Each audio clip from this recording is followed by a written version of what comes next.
Yo, yo, yo, yo, yo, yo. What's going on, y'all? You already know what it is. Real Talk with Rajan's bike. We here, y'all. We here. I am very excited about today's interview. I know I tell y'all I'm excited every week, but I really, really am excited every week. But I get really, really excited when I get to interview my people, the ones who really know me. You know what I mean? Like, it's cool to meet the new people and the people who are, doing great things in the community that I don't know already. But when I get to speak to people that I really know and who really know me, I really love that opportunity. And today is one of those opportunities. I'm interviewing a good friend of mine, State House of Representatives, District 117, Krystle Matthews. Man, I'm telling you, y'all used to know her as Krystle Simmons. She's no longer Krystle Simmons. She's Krystle Matthews.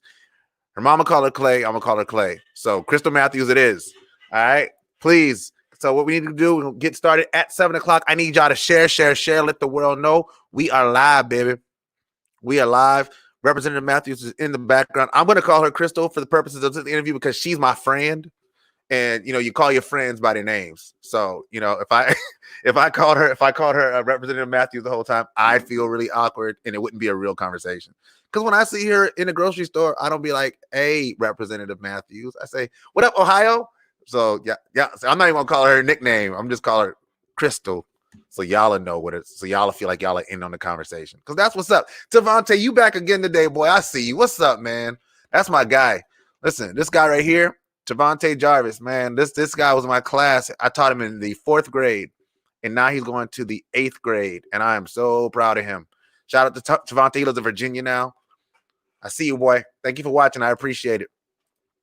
Yeah. Go ahead and share this out. We are live. We are live, baby, with Krystle Matthews. Join us. You going to 9th grade? Dang, Devonte. Jeez, man, time's passing too quick. You got to slow down. But remember, I told you, you got to invite me to your graduation. Are you back in South Carolina? Oh, then we need to meet. All right, say less. I got you. All right, share. Please share if you can. We are going live at 7 p.m., so that's in 3 minutes. 3 minutes. If you're watching a replay, just skip ahead about 3 minutes, and then we'll be getting started. You stay in Monk's Corner? You back in Monk's Corner? All right, cool. Then we got a link. We got to get the whole squad together. See how many other kids we can get to link up, man. But yeah, I'm excited about today's interview. Please join us. We are ready to roll. About 2 minutes, 6:58 right now. At 7 p.m., I'm gonna get started. A whole lot to talk about. She is a returning guest, so this is not her first time on Real Talk with Rajan. But those who've been watching know that. If you don't know that, I'm not holding it against you at all. Trust me, I'm not. Some people catch on to things late. People didn't know Jordan was going to be Jordan after the first play. Jordan became Jordan. I'm not saying that I'm Jordan, but I'll drink to that. I definitely do believe in this platform, the things we've been able to do, the people we've been able to meet, the conversations we've been able to have, and the people like Krystle Matthews, who came up through this. I mean, like I'm not gonna say that she's I'm the reason why she got elected. I'm not gonna say that. I won't say that. I will not say that I'm not the reason she didn't. I'm not gonna say that, but I'm gonna say I definitely take pride in my role in her matriculation through the ranks. Yeah, I broke out my matriculation bag, so yeah, I'm sharing. We got 1 minute. 1 minute, we getting started, y'all. 1 minute. Thank y'all so much, everybody who's in here. We're about to get started. Oh, if you want to get on the show, I always say this at the end. I want to say at the beginning now. If there's something that you're doing in the community that you like a light shine on, please go to my website, www.realtalkwithrajan.com, and fill out the local celebrity spotlight form so we can get you scheduled to come on the show, man. Because there are so many people doing so many great things. And trust me, I don't know all of you to contact you and say, hey, can you come on the show? Let me know. Hey, Rajan, I got this going on, and I'd love to come on and talk about it. And I'd love to talk to you about it. I don't have I'm not really restrictive in the people that I bring on. I just want you to be about something. You feel me? All right, let's do it. It is now 7 p.m. Let's rock. Oh, Dip, I don't got my music. Yo, where'd you put my iPad? All right, I guess we got to go without music. All right, cool.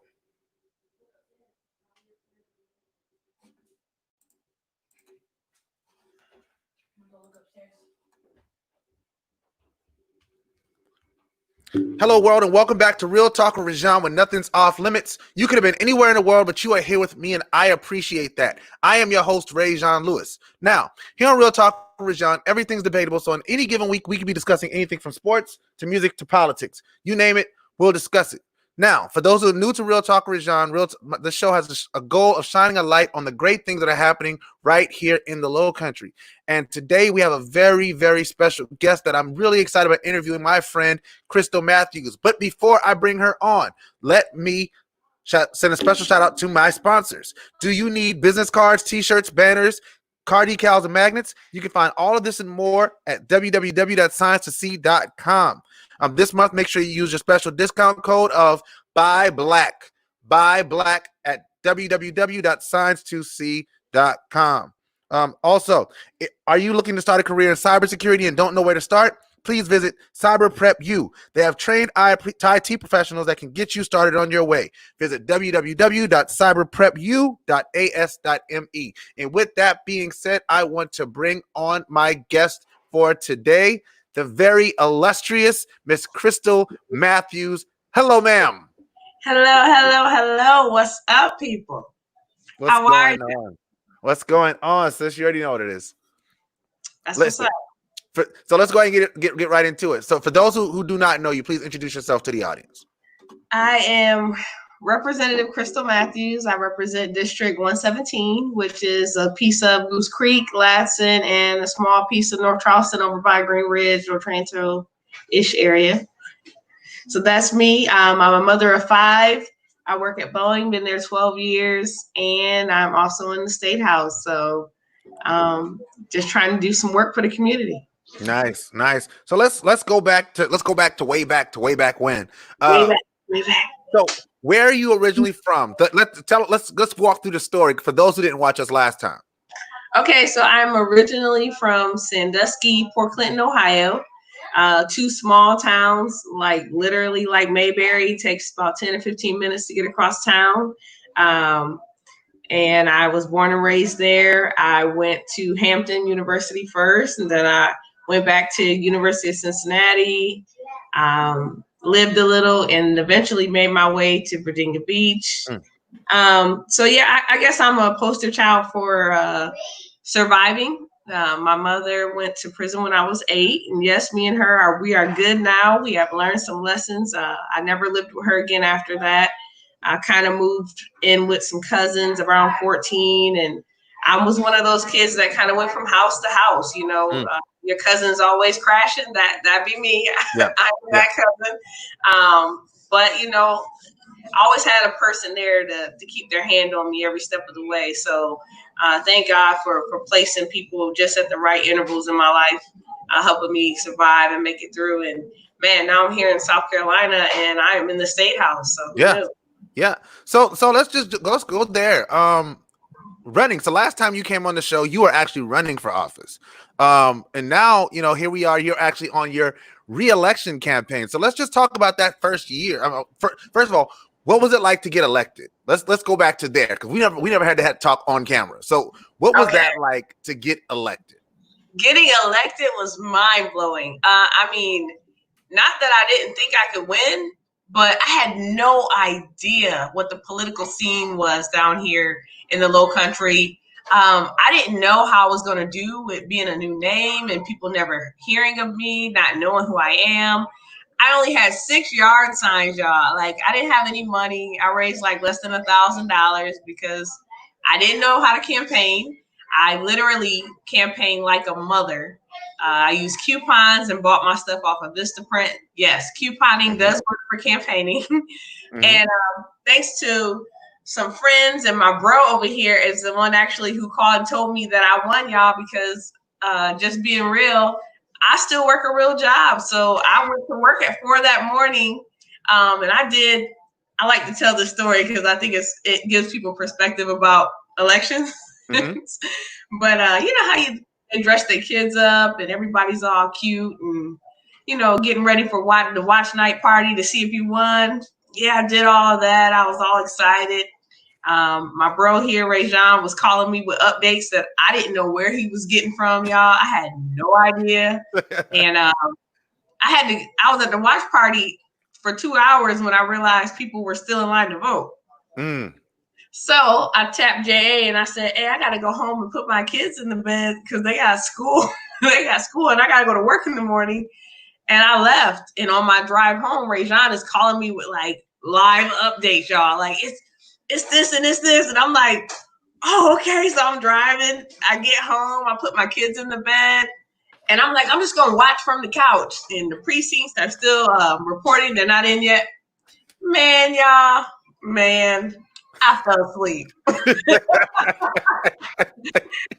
And the next thing I knew, my phone was ringing, and it was Ray Jean, and he was like, "You won! You won!" And I was like, "I won! I won!" Real pitiful. Yep, I remember.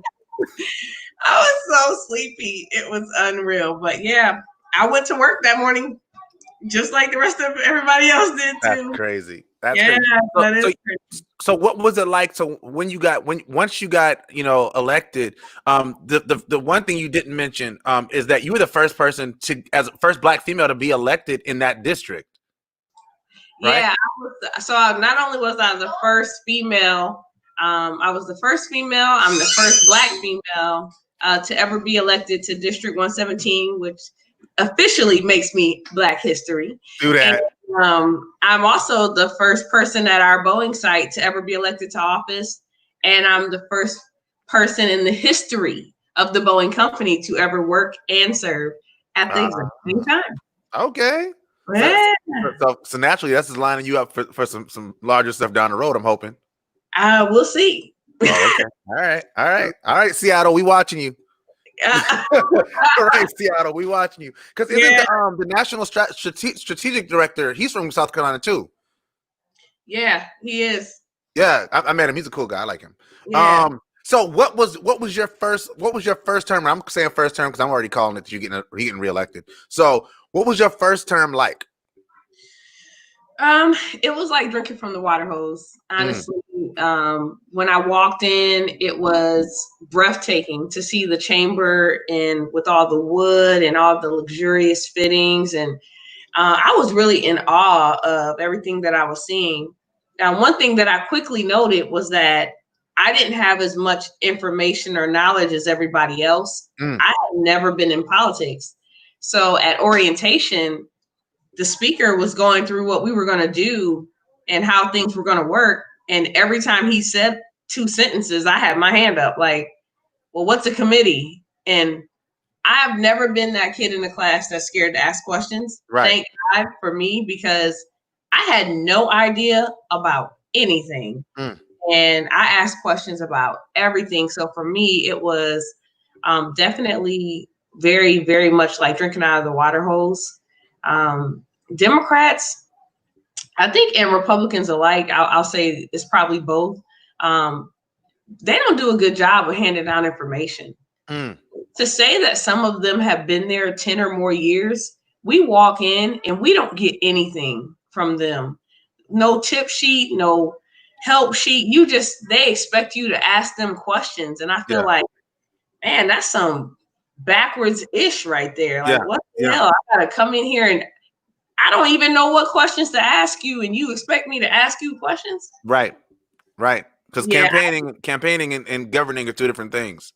Definitely 2 different worlds. They're very important feeling, they feel like they're real important up there, and they dress a certain way. And I came in with my Steve Maddens on. I didn't wear no heels. I still don't wear heels. I mean, listen, we run from meeting to meeting to meeting. And these people are still trying to dress to this certain. It's cool. I'm not knocking it, but it has nothing to do with how I legislate. Nothing. Yeah. So what was the biggest lesson that you've learned in this first term? Don't be afraid to be yourself. Being myself has helped me do everything that I've had to do. People want to keep you in step. They want you to stay in line. They want you to walk behind them and wait your turn. And mother effer, I got the same constituents you got. Yeah. I ain't waiting on nobody. I ain't asking nobody. I ain't doing none of that. Now, either we gonna conduct business or we not. But what I'm not getting ready to do, and I'm talking about from my own side too. Like, don't be fooled. There's people on my own party that don't care for me because of how outspoken I am. Yeah. But some of them done got real comfortable, y'all. Gerrymandering works in both directions. A real comfortable Democrat is just as hurtful as a real comfortable Republican. Because them mother suckers don't want to do no work for you. They feel like they got plenty of time and all kind of opportunity, and it ain't that important because they feel like they're safe and they're gonna be reelected. I think that's a crock of crap. We got so much stuff wrong with this state because everybody want to play politics. So yeah, I came in like a wrecking ball, pretty much. Like yeah. And I came in cussing, so they wasn't ready for that. I cussed on the state house floor, and I know they were all like clutching their pearls. But they wasn't ready for you, huh? As a young Black woman, if you say something inappropriate to me, you should expect my reaction to be inappropriate, right? Yeah, absolutely. Absolutely. No, they want to be inappropriate, but they want me to respond appropriately. So when I hit them with who the F you talking to, right? I the actual word. And when I say it loud, they be like, oh, wait, I didn't mean it like that. Well, how the F did you mean it? Because that's how the F is sound. And then they're like, I'm like, yeah, just make sure it don't happen twice. Yeah. And then they're like, oh, wait. She's not normal. she's not like us. Yeah. Right. So with that being said, like you it's been a really interesting time because you got elected in that midterm between the Trump election and Trump's first, his reelection bid. Do you see things before we even get like deep into that stuff? Have you noticed sort of a shift in tone in terms of the way people are even campaigning from 2018 to now? Oh man, most certainly. I mean, do you not see the Republicans using the Republican rhetoric? This is something I want to teach y'all. Whenever there's a race war, Republicans win. Pay attention, right? Whenever there's around an election cycle, when there's a lot of racial tension, Republicans, percentage-wise, tend to come out on top. Democrats, I need everybody to understand that while we're trying to be the moral authority, we have let our guard down for far too long and far too much. I am not that type of Democrat. I am the new Democrat. I don't give a F about that. At the end of the day, I'm going to keep my advantage. That is what we have done because we're so busy trying to be morally right that we'll do the morally right thing even to our own detriment. That doesn't make any sense, right, bro? I mean, right. You can be morally right, but not crazy, right? Right. Republicans are business. They don't give a damn about if your dog died. You know what they're going to tell you? Oh, while I sympathize with you, I simply can't vote with you. Because you know why? They got their mind and their eyes on business. They are about that bottom line. Whatever the objective is, they are focused on it, and they are not wavering based on your sob story. You can save your tears. You can save bringing your kids and your grandmama in her wheelchair to the state house because they don't care about none of that ish. What they're going to do is tell you, we thank you for pressing your way. We know it was not easy. But while we're appreciative of your opinion, we simply can't vote that way. And they're going to vote against you. Okay. Right. With all of that. Now, Democrats, you get a little further with your little tears and stuff, a little cry and drag your kids up there. And because they're so busy trying to be morally right, they've taken their eyes off of the prize. And I have to wonder if some of them simply like losing because it gets them more attention. Right? Do you think that Democrats are too emotional? I do. I think they're far too emotional. because some things have to just be business, and Mm-hmm. you can be level-headed in business, but to be extremely emotional in business, I think is a faulty characteristic. Mm. I think it could be very, very faulty because it keeps you from seeing things with clarity. And I think that's one thing that has caused us to consistently get behind that and being unorganized. Yeah, yeah, I absolutely agree. I absolutely agree. Um, so yeah, so I hear a lot in in the things that you're saying, in regards to the issues that have plagued our when I say our party, I am a registered Democrat. I don't do the straight ticket thing, but I am a registered Democrat. Don't do the So straight ticket thing. yeah, do not ever do the straight ticket thing. That's something Okay. I am completely against. I don't like it either. What are the issues that you think that voters should be paying attention to in this election cycle? Education, education, education, education. If your kids can't learn, they will never, ever be able to compete. Mm-hmm. And I'm talking about on any level. One of the things that I've been talking about lately and has been really pissing me off is the talk about what they're doing in the state house as far as education. And when I see these raggedy ass news conferences talking about, well, kids don't have broadband and kids don't have this. Well, y'all mother suckers had a chance to vote for that ish while we were in session and you Mm-hmm. voted against it. Yeah. So don't be trying to come back and use that ish now. Cities like Newberry that are 50% or more Black, where they only have 4% of the people voting, and they got a white Republican representative. How, Sway? How? Just how? I am so lost. What? No. How? Nah.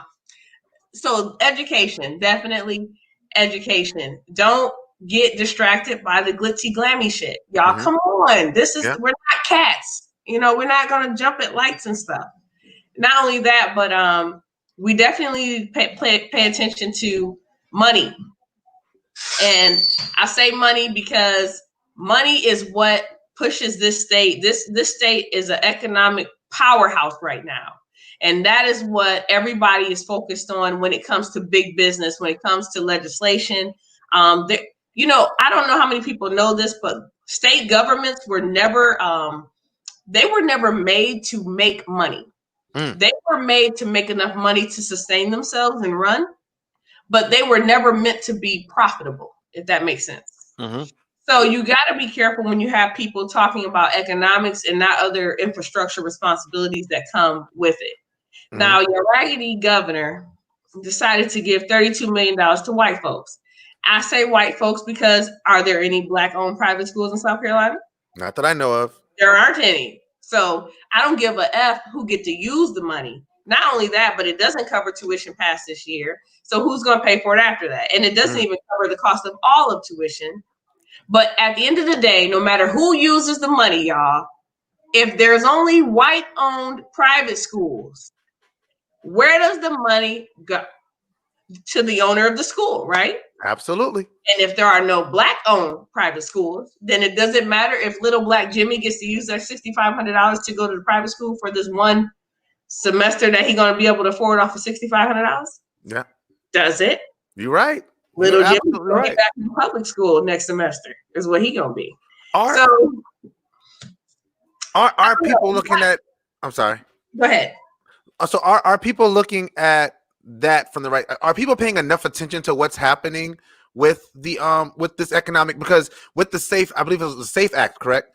The SAFE Act is where the money came in. I believe it was a total of $48 million and 32 million went towards this program. Yeah. Just in case people don't know what it is, please explain that to those who don't understand what just happened. Because sometimes we talk. Yeah.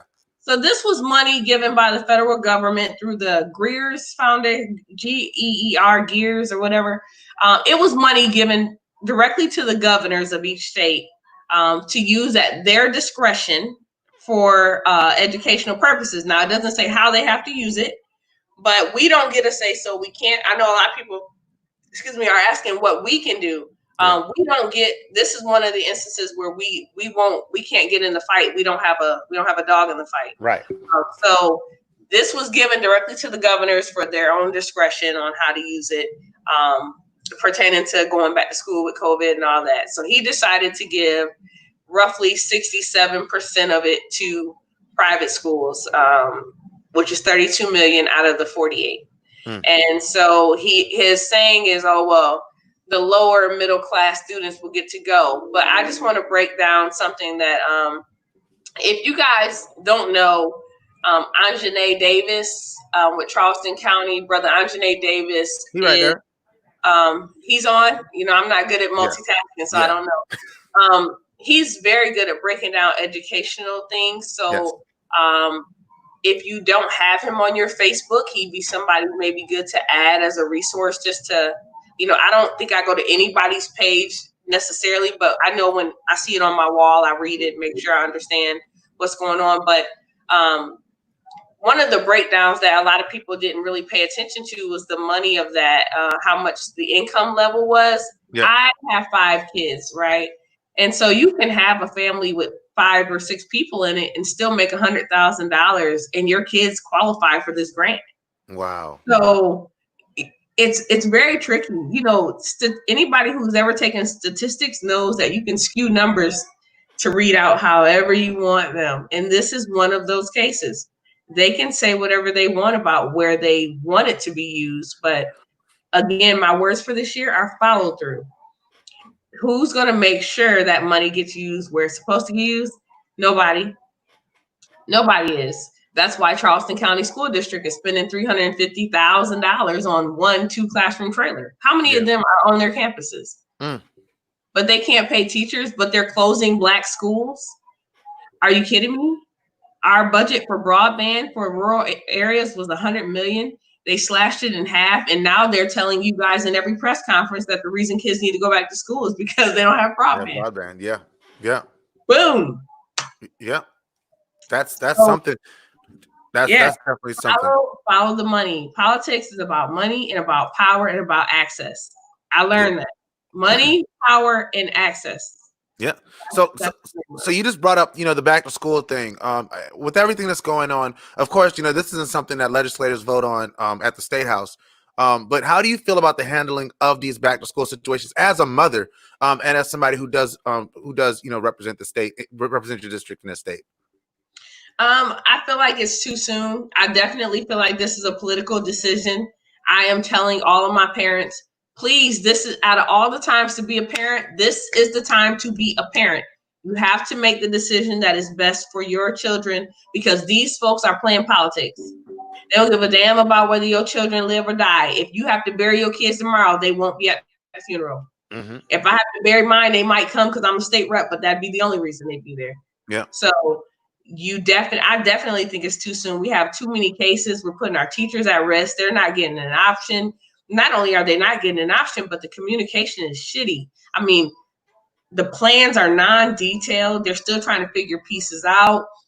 And all of this is coming from up above, the pressure from above, right? And so rather than talk and speak negatively against, you're not going to find your superintendents and people like that speaking against these people because remember, we delegate money to these school districts. So, right, it's kind of like biting the hand that feeds you, right? Even if it's wrong. So while they may not like it either, they're going to suck it down and try to figure it out. Right. But definitely, I think it's too soon. One of the viewers I was able to look over asked a question about whether I think the money for HBCUs is used properly. Yes. Well, let me just say this. The money for HBCUs was not evenly distributed. I don't even know what the formula was for who got what or how they figured out who got what, but everybody didn't get what they thought they were going to get. And I think there was some thoughts about getting it evenly distributed. But let me use that to drive home another point. Rajon, am I looking in the right direction? You're good. You're good. Yeah. So I hate to say this out loud, but the same dysfunction that Black people have at the bottom, right down here in regular life, is the same dysfunction we have at the State House. One of my biggest disappointments was the fact that the Black people at the top can't even come together and be together at the top. And we cannot get shit done like that, y'all. sometimes you got to shut the hell up for the sake of the whole. You don't got to say every damn thing that come to your mind and every opinion that you have for the sake of the whole sometimes. I literally have went off in Black Caucus meetings. I've just stopped complaining and fighting with them about the fact that we have some seasoned folks who are so happy to accept the scraps off the floor. And we building the goddamn table. I am not doing it. Okay, so I don't care who the majority party is, but we all represent this state. We all pay tax dollars into the state budget. We are contributing. So damn it, my say so count just as much as yours. Yeah. And we have Black folks who are so, just step and fetch. Well, he did give us this little bit. Motherfucker, he gave us 1 million, but he gave this damn private university 32. It's some of them that's okay with that because they think we're winning because we got something. Y'all, please, I don't miss no words. This ain't nothing ain't nobody ever heard me say before. Right. I ain't been secretive and I ain't never scared. Right. But I'm gonna tell you one thing I do know. I ain't bowing down to nobody. And I do mean that. We have folks that would tell me, oh, well, the speaker, he's so fair. Well, really? Because I don't think he's fucking fair. How is he fair? We only have one Democratic chair of a committee, right? We have over 6 committees. We have one Democratic chair. That's all about control. He chooses, one man gets to choose every single committee assignment and who's the chair. Wow. Come on, y'all. Wow. And we got Black folks still saying, well, he's fair. Just because they can talk to him more than the last one, that shit don't mean he's fair. That just means he's nicer than the last one. That don't mean fair. If he wanted to be fair, he would equally distribute, right? And then he pick and choose who he put on what committees based on how outspoken he think they are. He would never put somebody like that he can't control or manipulate some way on a committee that's important because he's too afraid that would go rogue, right? So y'all pay attention when you're voting for people. Watch how they talk. If they start saying shit like he fair, and I just told you he ain't fair because if he was, he could do A, B, C, and D. That should be a red flag. If you get to pick between 2 Democrats, don't pick that one. Pick the other one. Because I don't need people up there trying to be friendly. We need people that are trying to drive purpose. Did I say that clearly enough? Right. I don't need colleagues that's trying to be friendly. I need colleagues that's trying to drive purpose. And when you get people who are purpose driven, how I talk won't hurt their feelings. Right. It won't matter because we're in it for the same purpose. Yeah. How you talk won't hurt their feelings. If y'all get along, that won't matter because we're there for purpose. Yeah. That is what we need. But we're trying to be friends. Rajan, we got, I didn't like the way you looked at me last week and you cut my bill off. And Republicans will slash your throat and wish you good morning in the morning. I am not lying. They will cut your throat on the floor, and then in the morning they'll say, good morning, it's so good to see you. So thinking about Republicans and the response to what's going on, let's talk about COVID, right? So we just talked about back to school, and of course that's one part of it. But how have you thought about the response of the state and local and national governments to the COVID epidemic? Henry McDisaster is a disaster. I mean, good night. Really? Could there be any worse response to COVID? I think him and Brian Kemp are having a competition to see who could be worse. Yeah, it's a battle. He's a goddamn idiot, is what he is. I have no idea.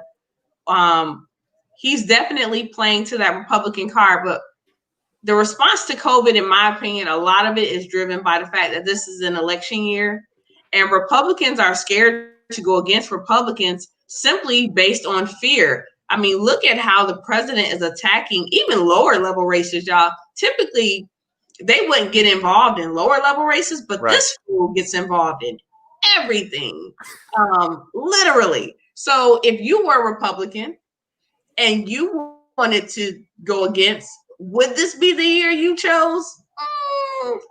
Probably not. I'm thinking, you know what I mean? So they are kowtowing to the party rhetoric just to be reelected. Yeah. And so I think that is driving a lot of the response that we're getting to coronavirus. On the other hand, too, I have to throw my little conspiracy theory in here. Okay. I don't know that I believe all the cases that we see are necessarily all the cases that we see. There are some federal dollars that people get for different things relating to COVID. There's a lot of money around COVID, you guys. And anytime there's a lot of money, you got to be really, really careful. Yeah. And so I don't know if I necessarily believe all the numbers. The cases are going up because we've just opened back up with no guidelines, no details, no plan. And then you have a lot of people at the top who are disconnected from everyday life, who don't feel the impact of the decisions that they make. And I think that is a lot of what we get into. When I say I need younger people in the state house, that is not to degrade or discount the experience that comes with some of our more seasoned members. Mm-hmm. But what I would like to see, Rajan, is one of the things about Democrats and the Black community alike, and I say this, and I don't know if there's any pastors on the line, but whatever, y'all can be mad later. One of the things we don't do well is hand down and mentor. You know, most of our pastors will stay until they die. And then they die, and the church get handed over to Pastor Lewis here, and he don't do things the way the old pastor do, and now the old don't like him and don't speak to him half, and don't want to feed him on Sunday or whatever they do. But that's because we've stayed past our prime, where we could have stepped down when we were in our good age and trained and mentored somebody to take our spot and hand off the baton. This is not a one-person race, but we got too many one-person runners. Right. We got to have people handing off the baton and really setting up ourselves for succession. That's the one thing that Republicans do way better than us. They have a succession line from now until 2300 BC after death. I mean, seriously, look at the speaker and the speaker pro temp. We don't have any Democrats that are ready to take that spot. Right. I think those are all great points, man. Like you really are knocking a lot of stuff, out of the park that people really haven't given a whole lot of thought or voice to. So thank you for your candor. And like you said, we grown. If you never heard curse words before, then I'm sorry to be the person to expose you to them. But I'm sorry. This is life. This is the world. So I want to talk about something that I know that you've been really passionate about, which is the pink tax. Can you talk about that and how you're using your platform to push that? So the pink tax is simply removing the tax from tampon and feminine products that we have to use. I really did not know that there was such a big need until I started volunteering with the Homeless Period Project. Yeah. Man, that opened my eyes to so much. I can say we because I'm a part of it now, but we service every county in the state. Think about that for a second. If it wasn't a need, we wouldn't need to be everywhere. Right. They service shelters, orphanages, schools. These are people who somebody once asked me why. I said, because if men took the time to do more than try to control our bodies and what we can do with them, they would understand that this is a medical supply. And most states have a comprehensive list of disposable medical supplies that are tax exempt. But South Carolina, they want you to beg for every little thing you get here. This state, I think, likes to be last. I don't know that they want to be first at anything. I think they pride themselves on being last to do everything because they like losing. I'm convinced at this point. It's our heritage. Exactly. It's our heritage. Diabetic supplies are tax exempt because they're necessary. We can't bleed out onto the floor. Right. And if you've ever known anybody have you ever known anybody who had to turn coins in to get what they needed from the grocery store? Then you've known somebody you've known somebody who's tight enough to not be able to afford their supplies. Have you ever heard of a woman asking her man for money to go to the store to buy her personal items. If you don't have money to buy regular stuff, then you don't have money to buy them. There's no difference here. I have been so poor that I literally had to calculate every cent that I was spending out at the store. Yeah. I remember being in a checkout line one time and I wanted this fancy lip gloss. Y'all know how us women are. We see it, it's cute. We like, oh, it couldn't have been no more than a couple dollars and some change. But I knew that if I bought it, it was going to put me over my total and I wouldn't be able to make my purchase. So it's simple things like that. It's not about making it truly all the way affordable, but it's all we're trying to do is get it more accessible for more Yeah. people, right? And then when you talk about pink tax, there's a lot of items that women pay more for just because they're pink. So it used to be like razors was a big deal.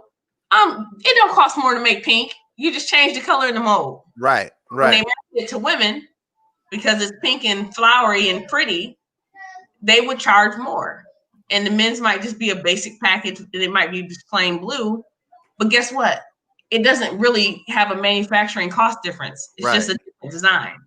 And so that's where the concept, just to give somebody history of the pink tax, when you look at things that are equal, start paying attention. And I think a lot of companies like the razor and shaving cream companies have done a good job of trying to get rid of that. But there are still a lot of companies that do. I mean, you can look at soap, you can look at body washes, wipes, things like that. Just start paying attention when you see comparable products and see if there's a price difference, because a lot of times there are. Okay. All right. So is there a bill currently, or is that something that y'all still are working on as far as developing the bill for it? No, that bill is currently there and it will be on the calendar in September. So you guys will get to see me fighting for it in September. I had to fight to get it on the calendar this year. I had to show my natural black ass to get it on the calendar, but it's fine. I did exactly what I needed to do. Sorry. I mean, I did. They tried to kill my bill. They tried to close out. The speaker was Tommy Pope, actually Speaker Pro Temp, and he tried to stall so that one of the Republican women would object to my bill. Wow. And everybody in the State House knew exactly what he did. And so I got angry and I went rogue. I started objecting to everything. I said, ain't nobody getting nothing out. The rest of the day, y'all might as well sit down. So when he started calling bills, I said, object. He said, Representative Matthews, and another one. Object, and object again, and object. I objected to every bill after mine until I got to the point where they were asking me, what can we do to get our bill out? Like, so you won't kill our bill. I said, well, you help me get mine out, and I help you get yours. So they went around and talked to their people, right? And my people was watching me, and I said, okay, so I need to go first. So I was already standing when my time came.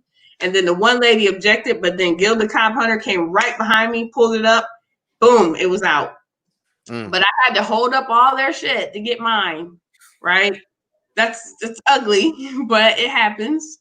But just to let you know how much we're different, I was still angry that I had to even do that. But when I talked to the speaker, he said, I'm so proud of you.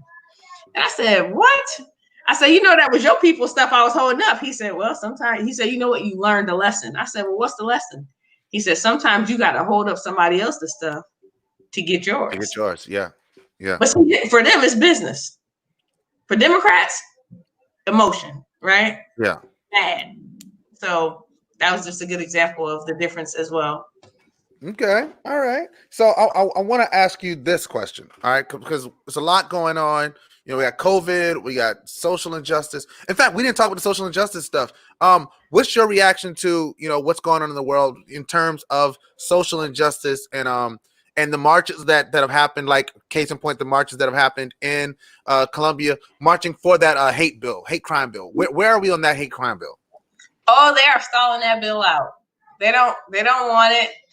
Wendell has been jumping up and down for it. We're behind him 110%. This is one area where we are all unified. And they are just not pulling it out.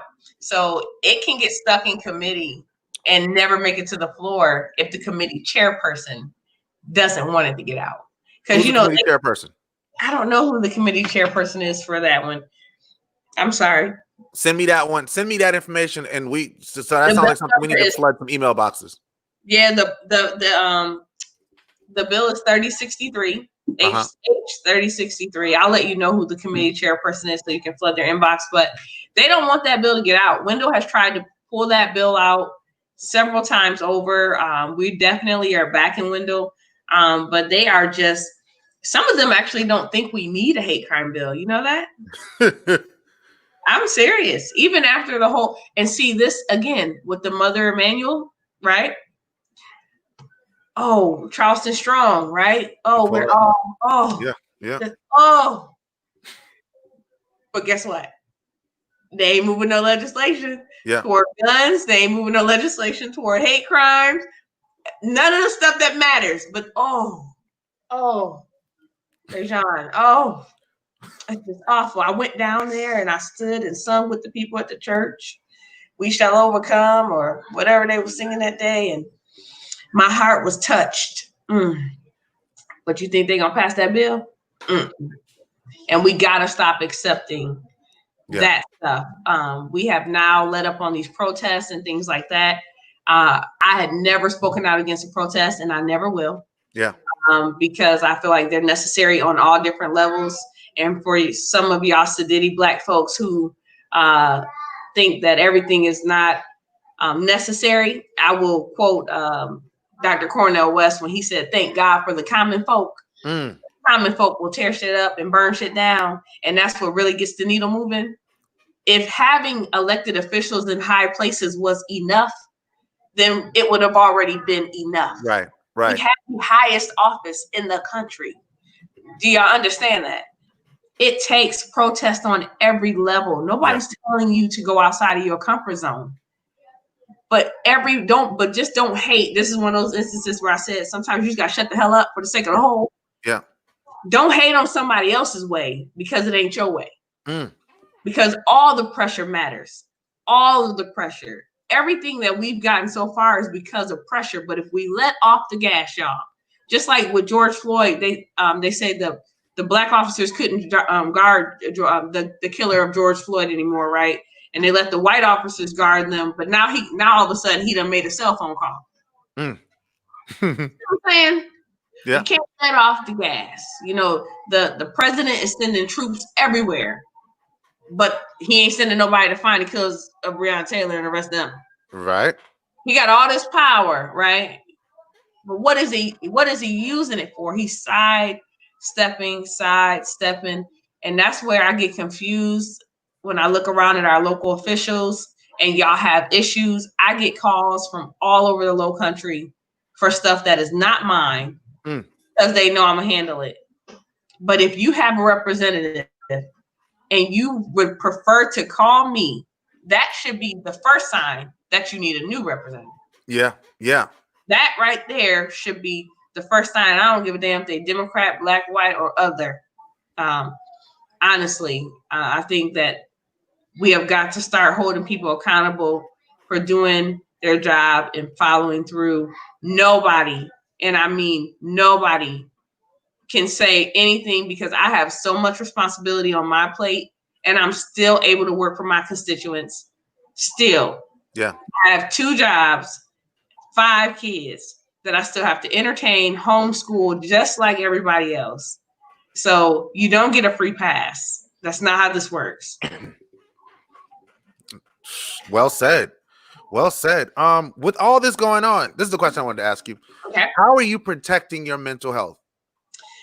All right, y'all. So I'm going to just be honest with y'all. I had not been doing a good job protecting my mental health. And last week, I really had a bad week.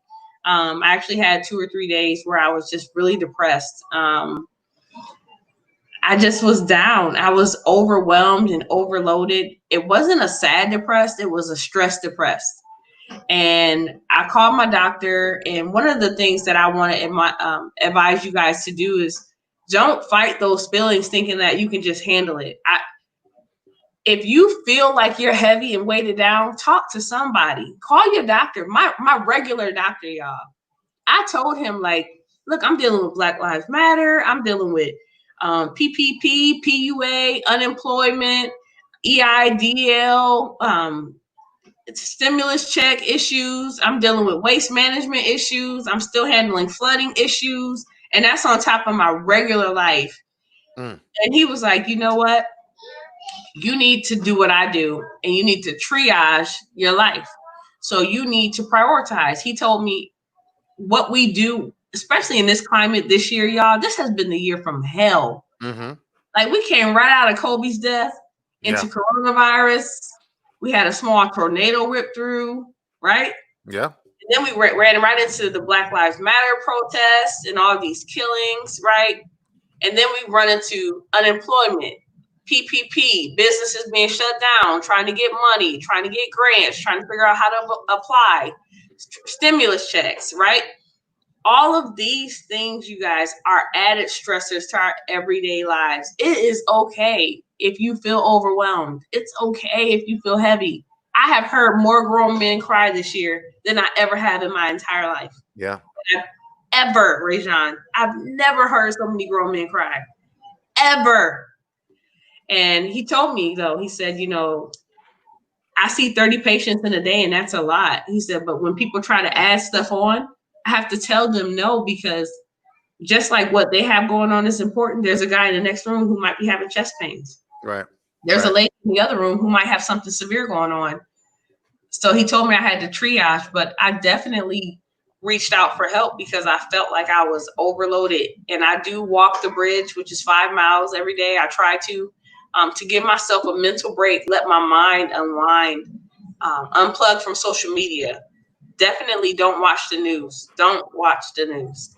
Just don't. Just don't. If you're on social media, don't do both. I think it's double dipping. Yeah, I agree. I agree totally. Right? That makes complete sense. It's double dipping. Yeah. What I guess my final question is going to be, and then I'll let you, get your parting thoughts off. But what is your proudest accomplishment? Having served, your first 2-year term, heading to your first reelection cycle. What is your proudest accomplishment? My proudest accomplishment is doing what I came to do, which was inspire others to be more involved in understanding the process that affects their everyday life. I most certainly, based on the emails and the contacts that I get, believe that I have done my part in providing people with an opportunity to be realistic, be themselves, and have information that they otherwise would not have access to. I think I have been influential in the State House as well. Among my colleagues, I get along with Republicans and Democrats alike because I'm honest. I'm not trying to pussyfoot around stuff or say it to shape it a certain way. I usually just say it how I feel it. And if you disagree, I'm always open to conversation. But man, Rajon, I can't tell you the outpouring of love I get in Black women wanting to know, how do I wear my braids? They insecure about wearing their braids when they run for office. Did you even know that was a thing? I never even knew that was a thing because I'm just being me. And I got a lot of contact from Black women asking me how I felt about wearing my braids while running for office. Something I had never even occurred to me that it would even be a thing. Yeah. Being a single mom, how do I juggle it, right? Talking to new candidates and telling them the realistic way to campaign when they don't have any money. Yeah. Telling them the details of getting started, because most people give you a high level overview and they don't realize that what you need is step 1, 2, and 3. So I think my proudest accomplishment is being able to look at my life right now and know that people feel comfortable enough to come and ask me questions that they need to get to where they're trying to go, even if it's who's on the ballot, where are they going to vote. I mean, I had a few people call me this year and say, well, I usually follow Clyburn, but who you voting for? I said, oh, I'm in there. I'm in there now. So that for me has been a very big deal. One of the things I do want to let people know before I get off is that be kind to your women legislators. It's hard to be a woman in politics.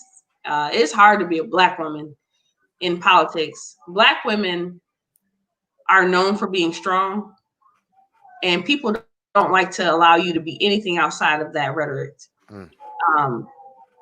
we get left out. I get left out of all kind of circles. I am the only Black female besides Margie Bright, who is more in the country, that's down here in the low country. And I get left out of so many conversations. Sometimes when y'all don't see me, it's just because I don't know. They have press conferences. I've been called 30 minutes before a press conference and asked, could I get down to City Hall? Hell fucking no, I can't. 30 minutes? No, I cannot. Sorry. Nah. Y'all should have called me when y'all was talking about scheduling it. Right. I get told like, oh, well, we thought about this and this is the way we want to go. Well, where the fuck was I when y'all was talking about it? Because I'm not going to agree with that just because that's what y'all want to do. Mm-hmm. Definitely being the only girl, I get left out of all kind of conversations, all kind of opportunities. Even recently, I mean, the boys were doing like little panels and fundraisers and shit. I mean, listen, it's not easy. And it's not easy when you're outspoken and you don't go along to get along. And right. I definitely am. I try to be polite, but I'm not going to just lay down because you want me to be what they call like a woman submissive or whatever you want to call it. I'm not going to kiki with you. If you tell me I'm pretty and I got a nice smile, I don't give a damn about that. I ain't here to date you. So, you know, they don't really care for that. You know, they're used to women going, oh, stop, or thank you, or yeah. And me, I'm like, who you talking to? What your wife say? Your wife said she liked my dress? Because so, you know, it's not easy. And there is a lot that goes on behind the scenes that I'm glad I have stayed out of and just kind of let myself be my guide. But you guys, the biggest thing I want to leave you with is your life experience has prepared you to be an active part of your community in one way or another. If you never run for office, there's so much that you can do. If you want to know what you can do outside of running for office, man, let's have a conversation at some point, because I definitely have a whole list of things that I tell people that they can do. And if you have a candidate that's running in your area that you are not familiar with, reach out, get to know them, see if you like their platform. If you do, help push them. There's so many new candidates who don't know people. They don't know right. what to do. I didn't know anybody. I met everybody 2 weeks before the election was over. Like, I didn't know anybody. Nobody really knew who I was. So right. there's a lot you can do. So trust me when I say, if you want to be active, you can get active and you can stay away from the troublemakers. Damn it, there's a lot of troublemakers out there, and they want to control stuff for their own good. Y'all, some of these people are on the same party as you. Don't be jaded by that. Yeah. Stay the hell away from them troublemakers. You ain't got to respond to every text, call, or email you get either. Ignore them shits. Delete them. That works. I delete them. Delete them. Yeah. Yeah. If they want to support you, how can they support you? You can support me by going to actblue.com and searching for my name, which is spelled on the screen, Krystle, Matthews with 2 T's, actblue.com. And if you want to volunteer to help work on my campaign or get a yard sign or anything like that, you can inbox me directly at Krystle for SC on Facebook, also Krystle for SC on Twitter. I don't really use Instagram for political stuff, but Krystle, I am Unique Matthews on Facebook as well. Inbox me and let me know, like, hey, I have had people do that. Like, look, when you get started, I want a phone bank for you. I want to call. A lot of the campaign this year will be digital, so there won't be any door knocking or anything like that. But man, maybe holding up signs on election day and saying like, vote for her, you know, that type of thing. Definitely, I would love to have volunteers, poll watchers. Oh, polls. Let's touch that. Census dollars matter. We need you to do the census. It literally takes 5 minutes on your phone. Yeah. There's a mobile version of the census you can do on your phone. It takes 5 minutes. If you haven't done it, do it tonight before you go night. Take the census. Yeah. Poll watchers and poll workers. People cheat. People hide ballots. People cheat. People act ugly. People lie. People are nasty ass attitudes and poll workers. Listen, if y'all have any of those issues, we have lawyers on standby. All you need to do, I'll be posting that number on my page when it gets closer to election time, so you guys know who to call and what to do. But we need you guys to volunteer to work the polls. The reason why they have to close and consolidate so many due to coronavirus is because people are not working the polls. But if you feel like you can put a mask or a shield on and go out there, if it's the same risk you would take at a store, it's 8 hours. They do pay you. Yeah. They do pay you. So, man, if you want to be a poll worker, man, let's get you in touch with the information. Go to the Election Commission website and sign up to be a poll worker in your area. That way we can have more polls open. People don't have to stay in line longer all night, not get to vote, and have to deal with the nasty ass people that might be there, turn them around. People lie and tell you that things are not on your ballot or your ballot is not valid or there's nothing for you to vote for, and they'll turn you around and send you home. Man, hand out water, help old people, all of that. We got old people standing in line with a cane. Shit, show up at your poll with a fold-out chair. Yeah. You know what I'm saying? And I'm saying it's white. I think you just made a great point about getting active and being a part of election day beyond just voting. So many times we hear about all these problems with election with the polling. We have the opportunity to volunteer at those same places. I know the vast majority of times when I go places to vote, I live in Somerville, but I mean I've voted in North Charleston. I've voted outside of the city, and it's majority Caucasians who are working these polls. We as African Americans have to get more active and get out there and take our places as helping to support at the polls. I know that something that campaigns can definitely use is people to watch especially in local elections, people to watch to make sure everything is going well for that campaign as well. So we got to get active beyond just voting. It's great to get that I voted sticker.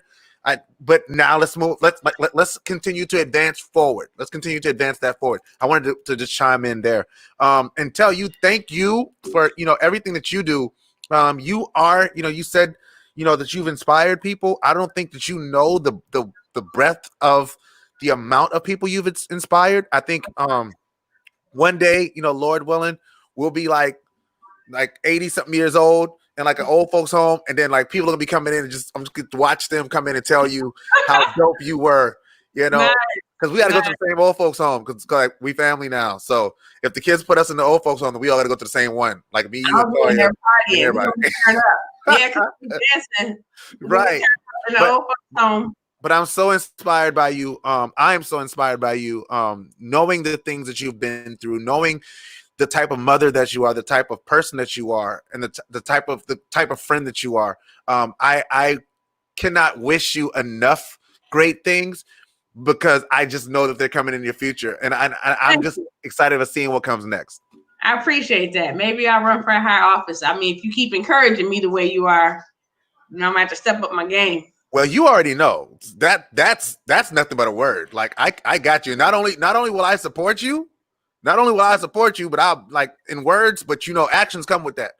Yeah, man. Support is a verb. Republicans will give all their money to their candidates. Democrats be stingy for no reason. Y'all get that money away. Support is a verb. Or buy if you think you're being robbed, buy the stuff and give it to them. You could always do that. You could always just purchase it yourself. Hey, what you need? Signs? Okay, what site you use? Set it up, put it in the cart. I'll go in and pay for it. Boom, that's done, right? Yeah, that's ways to help. I love that. I'm with it, man. I'm with it. You already told them where to find you. We told them where to find you. I think we got everything out the way. Any closing thoughts? My email is kmatthews.screp@gmail.com. That is KMATTHEWS.SCREP@gmail.com. So if you have any questions or any thing that you want to ask me or reach out, definitely feel free. I do try to answer all questions. I do have a slight memory problem from time to time. I'm not ashamed about it. I've been talking about it ever since I got elected. It was actually one of the things that made me scared to run, not being able to remember as well as I used to. Due to it was a postpartum side effect. It was memory loss. So man, you can get in there. I don't care what you got going on. If you care about your community and you're frustrated with not seeing change, man, get your ass on the ballot. I'm rooting for you. Those are the kind of people I want to see. I don't care if you're not polished or not. If you don't own a suit, we'll go to the Goodwill and get you one. Already. Let's do it. Already. I felt like that. I felt that was personal just now. I just want to put it out there. I felt like that was personal. I had to take my bro in this with me, it was personal. Give me time. I got you. I promise I got you. Right now, y'all if y'all know that this man is ready to run, boy, hit his page up tonight for me. Let's blow his page up tonight and say ready to run. Just hit his page up and say ready to run tonight. This man is ready to run. Y'all, he is the voice of the community out here. There's no way. Y'all got a Republican in his district right now, y'all. Hey, hit this man's page up. Rajon Lewis, ready to run. You can even put it on Real Talk with Rajon if you want. Ready to run. I'm not messing with you. Thank you, sis. Thank you, Krystle, Representative Krystle Matthews, for joining us. Let me put my music on. Oh, man, you are so funny. Hold on. Dang, where my music at? I can't hear my music. You ain't even got no music. See there? I have music.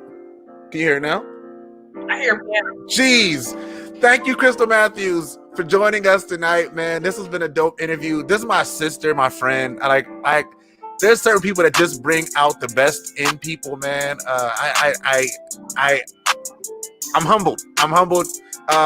Shout out to everybody who watched tonight. I can't thank y'all enough, man. Like y'all don't know my story, but I thank God for the fact that I'm here and that I have people like her in my corner. Shout out to Representative Krystle Matthews.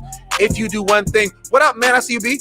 If y'all do one thing, if y'all don't go out and vote for one person, if you live in District 117, please make sure you go out and vote. I want everybody to vote, but I want District 117 especially to get out there and make sure you cast your ballot for Krystle Matthews. You tell she's a fighter. You can tell she believes in what she says, and she puts action behind her words. She's not just selling you a bill of goods. So thank y'all for watching. As you know, the Local Celebrity Spotlight happens every Wednesday night at 7 p.m. where I interview local celebrities and unsung heroes. Next week's Local Celebrity Spotlight will shine on Mr. Butch Kennedy. He's a community advocate for domestic violence and ending domestic violence. Men Against Domestic Violence. He does great work. Join us next week, Wednesday at 7 p.m. to talk about what he's doing in the community and how he's trying to stop domestic violence. If you are doing something in the community that you would like a light shined on, please reach out to me on my website. That's www.realtalkwithrajon.com so we can discuss getting you on the show.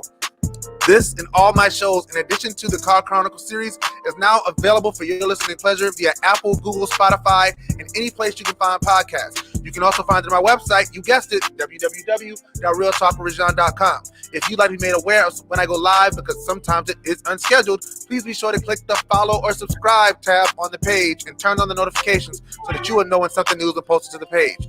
In the meantime, follow me on social media to stay up to date on what's happening with Real Talk with Rajon. Go anywhere that you want to go, type in Real Talk Rajon. I'm there. It's me. If it's not me, then I'm not ever going to be there. Don't look for me there. Feel free to leave comments, questions, or whatever else you'd like to say in the comment section or the message section. I love reading your messages and getting your feedback, even if it's negative. I also appreciate it if you would leave a 5-star rating on the podcast if you like it, or leave a review on my Facebook page, my YouTube channel. Follow me on YouTube. I am a dope guy. And this is not an arrogant thing. I have a dope show. I have dope guests like Representative Krystle Matthews every single week. So please follow me on YouTube. In closing, always remember, man, God is everything. And without him, we are nothing. So never forget where your help comes from. And if a man doesn't stand for something, he is bound to fall for anything. Now that is Real Talk. I will see y'all next Wednesday. I saw you, Krystle. Peace.